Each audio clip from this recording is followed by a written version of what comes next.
Hi, my name is Michael Williams, aspiring NFL general manager slash scout. I want to welcome you to my new segment I call If I Were the GM. In this segment, I'll cover the current state of each NFL team as the 2021 NFL draft approaches. I'll cover everything from free agent signings, coaching hirings, and of course, by the title, If I Were the GM, what I would do with each team's pick in the NFL draft. To start off, I'll let you guys know that I used the Pro Football Focus Draft Simulator where I did a 5 round mock draft with no trades. Again, each draft pick was based off what I would do if I were the general manager, not what I think a team should do. We'll now shift the focus to the Chicago Bears. The Bears are coming off an 8-8 season where even though they made the playoffs, they didn't seem to know their identity, especially at quarterback. During this offseason, the question that needed to be answered was, did the Bears believe in Mitchell Trubisky? Matt Nagy returns as the Bears head coach. Nagy, who is on somewhat of a hot seat, is joined by offensive coordinator Bill Lazor and defensive coordinator Sean Desai. The Bears have some talent returning on both sides of the ball. This team will be led by players such as Allen Robinson, Khalil Mack, Robert Quinn, Akeem Hicks, and Roquan Smith. After not re-signing Mitchell Trubisky, in free agency the Bears made some questionable moves to fans because they were not able to acquire a young quarterback to develop or take over the reins. Instead, the Bears chose to sign veteran quarterback Andy Dalton to be their starter.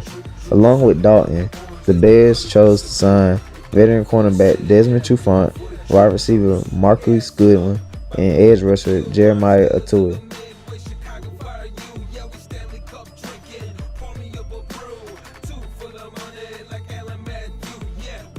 With the Bears' first pick at number 20, I chose Tevin Jenkins, tackle from Oklahoma State.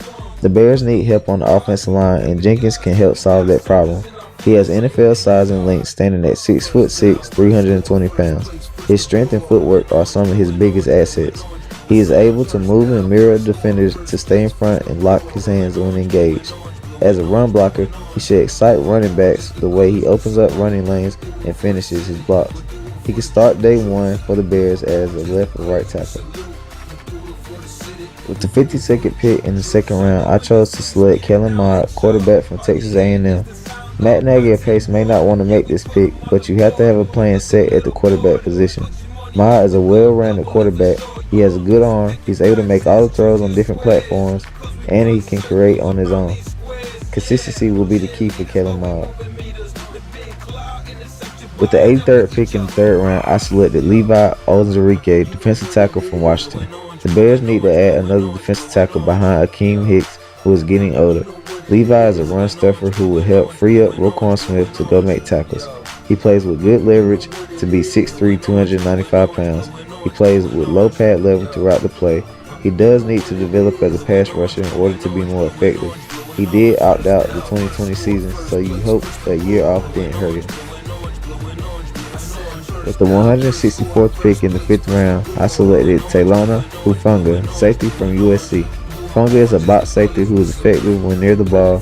He has the range to run sideline to sideline, create turnovers, and he was named Pac-12 Defensive Player of the Year. In the pros, he will need to improve being more effective in space, covering the back end. If he does that, the Bears' defense will return to dominance.